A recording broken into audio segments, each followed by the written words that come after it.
Summer Bridge? Awesome. How we doing tonight, Summer Bridge?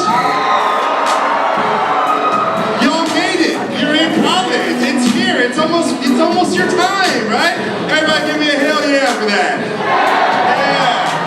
Yeah. So, thank you so much for having me here. It's such a pleasure to be here, especially at UCSD. I went to UC Davis, which was in a small, like a 15 square mile maybe city just outside of Sacramento. And we have cows, and we have grass, and we have all these amazing things. And I applied to UCSD, I did. I knew about the beach, and I knew about La Jolla, and I knew about your programs, but I didn't get in. I know, but I'm finally here, so yay!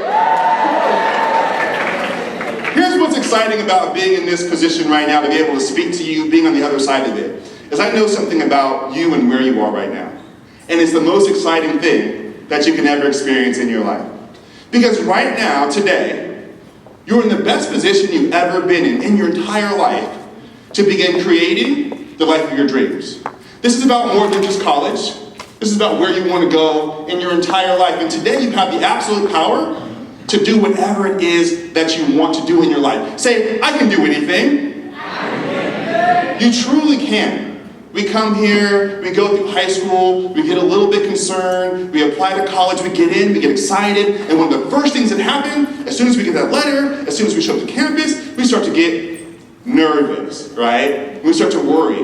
And what I know is that there's no need to worry, because y'all are very smart, okay? You got into UCSD. But there's a group of people that's smarter than you. And they're here on campus. Yeah. Sorry, I know that nobody's smarter than you at another college, I get that. But here at UCSD, there's a group of people that's smarter than you. That's the UCSD Admissions Committee. Everybody who looked at your application knows that you can absolutely make it. So when we're talking about you, we're not talking about whether or not you can graduate, whether or not you will graduate. We're wondering how great you will be. Because there's no question that you have the ability to be successful in any way that you want here at UCSD. So you truly can do anything. But you've got to have a plan for that. And sometimes plans are words written down, and sometimes they're spoken out. And today we're going to speak some plans into existence so that you have a guiding post to follow as you are moving through your career as college students. So can you all participate with me in some call and response? You know what that is? Okay, is that a yes? Okay, that's when I say something, then you say something, then I say something. We got that? All right, let's practice. Something. All right, good job, you got it. All right, everybody say, I see it. I believe it. It's mine. Say, I see it. I believe it. It's mine. I see it. I believe it. It's mine. When I think about the college experience and I think about where I've been, these three things really stand out to me as important to remember and as important to employ in building the college career and experience that you're looking for. I see it means you know where you're going, you have a vision for your life, you know what you're trying to create in your college experience. I believe it is your self-confidence, your belief in your ability to get this done. I said I know you can do it, but how many people here are still feeling a little bit out of shape? You know, the classes are a little hard. Y'all have a final tomorrow? Is that right? Is that your first college final? No? This is your second? But it's the last one of Summer Bridge, right? Y'all a little bit nervous about that? Somebody told me, Khalif, hurry up, we got to study. Is that true? You guys happy? But it's belief in your ability to get things done, and then it's also understanding, by owning it, it's understanding that it's already yours, right? Your success, your experience, your graduation, your career, your ideal business, that stuff already belongs to you. All you have to do is claim it now in the next 4 years as you go on to be full-time UCSD students. And I know this to be the case because that's my experience, right? When I got to UC Davis, honestly, I barely know how I got in. I remember getting the email. The email was fairly new back then. And I remember getting it and thinking, oh my God, I'm an Aggie, how exciting. And the first thing I thought is, what do I actually do in college? So can somebody tell me, answer this question for me, what is college? Can somebody just, how about right here? Can somebody just yell out, what is college? Can somebody wake that guy up too? But so can somebody also yell out, your education. A very hard time to challenge somebody else. An opportunity. Everybody say it's the beginning. Say it again with me, it's the beginning. This is the beginning of what you're going to be creating in your life. It's the beginning of everything that you want moving forward. It's the end of your journey, your compulsory journey through education. And it's the beginning of your choice, right? You didn't choose to go to high school, but you chose to come to college. So this is the first time that you've been able to take into your hands the opportunity to create something without having to be influenced by anybody else. It's all on you. Everybody say, it's on me. And we know that you can do it. And so, if you're starting your college career, how do you make the most of it? And I kind of use an analogy as far as building a house. So can somebody tell me the first thing you do when you're going to build a house? We have some future engineers, architects in here, right? Well, lay the foundation. This gentleman. Make a plan? What's it? The layout. All right, so somebody said foundation, and that's a good answer. But let me ask you, if you try and build a square foundation for a round house, is that going to work? Round, maybe, you're right, you can figure it out. A square foundation for a round house, it's not going to work. So the first thing that you do when you build a house is actually write out the blueprint. It's have the idea of what you want, it's creating the blueprint, it's creating the plan for the house, and then you can lay the foundation. And when you think about where you want to go in your life, where you want to be, what this experience is about, it's got to be something about more than just the foundation. It's got to be about the finished product. Who do you want to be 15 years after graduation? Who do you want to be 20 years after graduation? Are you even thinking that far ahead? Because here's the thing. I know that there will be some challenges that you'll face in college. Did anybody here who went to college, professors, staff, have you all faced some challenges? You faced some challenges in school? Okay, look around, that's everybody. Everybody, and then some dishonest people. Raise your hands anyways, please. Okay, thank you, thank you, thank you. I see you, I see you. Okay, right, we're all gonna face challenges, right?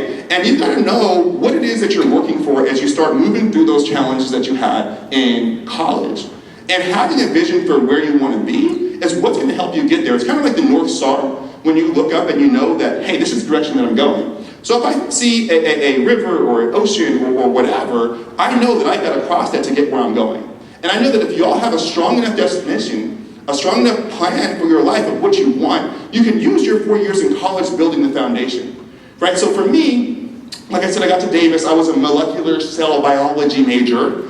I really pronunciate that because all I ever did was say it. I never actually participated in any of the classes because I went and did math and science and very soon realized that it wasn't for me. See, I went to school in 2001.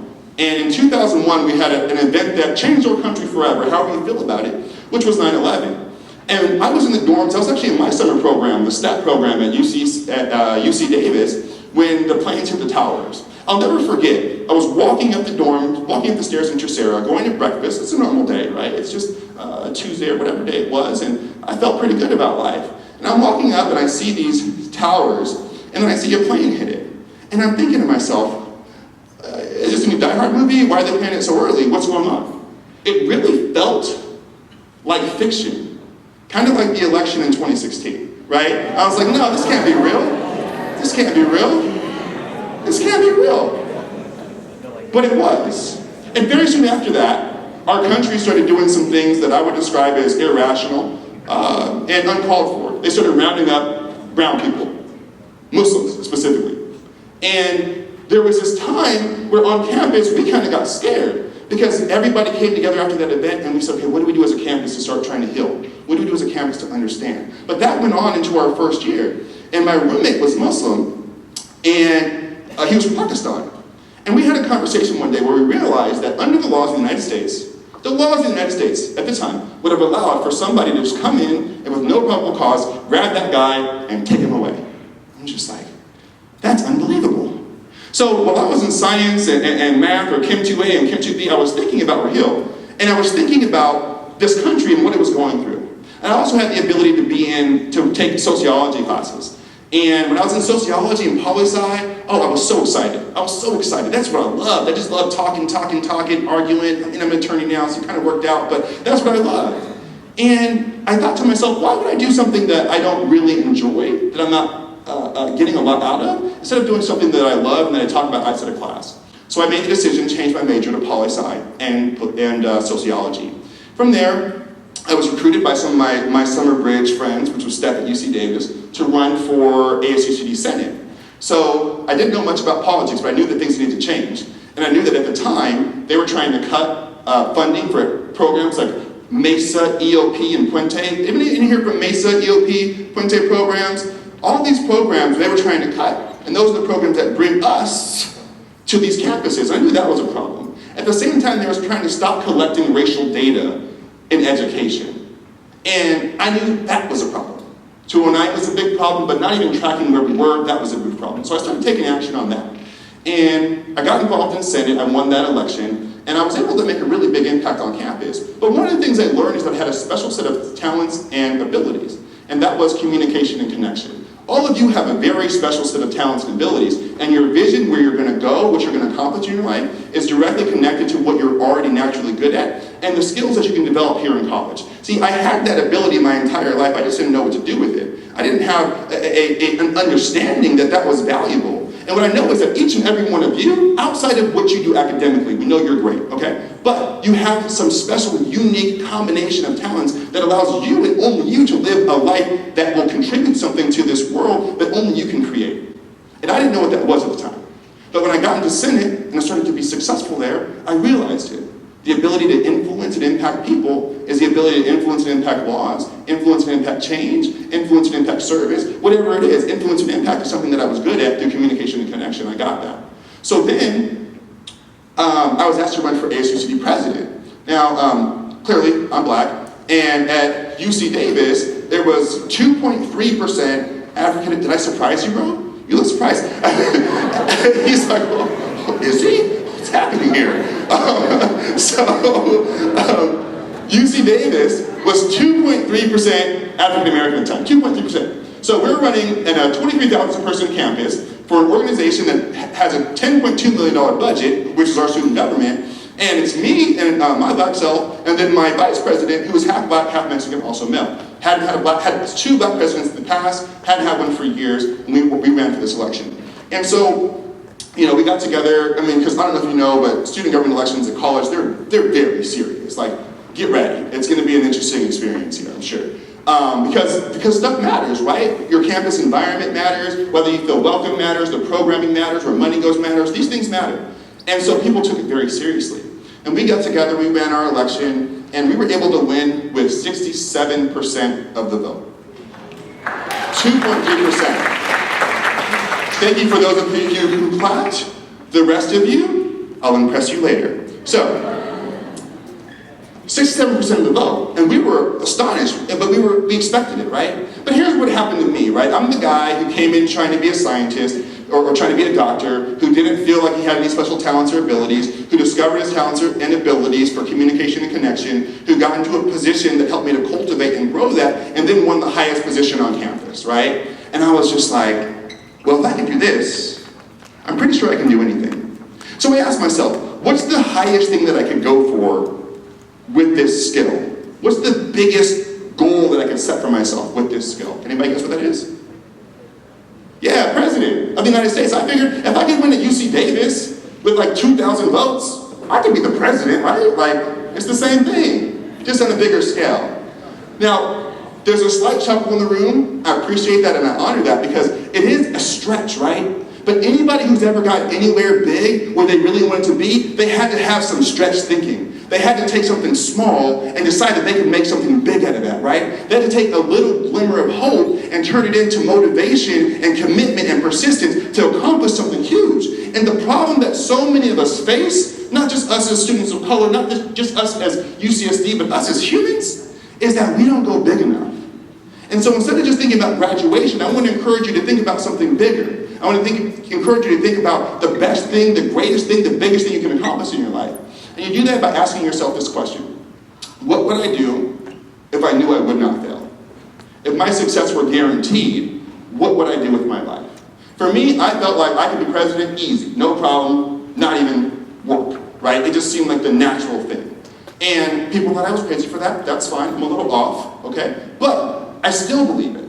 And when I graduated from UC Davis, I had a stellar career moving forward. I went and worked got a fellowship at the California State Senate, and then I went to DC for another fellowship. Then I came back to work on our mayor's campaign in Sacramento. Then I worked in the California State Assembly. Then I went to law school at UCLA, got a specialization in critical race studies and public interest law and policy. Then I went and passed the bar the first time. Then I came out and got my, thank you. It was hard work, it was. Then I came out and got a job that I loved, working in the Black community in Sacramento, doing advocacy work. Then I got another job as the Legislation and Public Policy Director at a national nonprofit. Then I started my own lobbying firm, representing my own clients, representing Children's Defense Fund, California Public Defenders Association, and a bunch of other nonprofits doing social justice and educational equity work.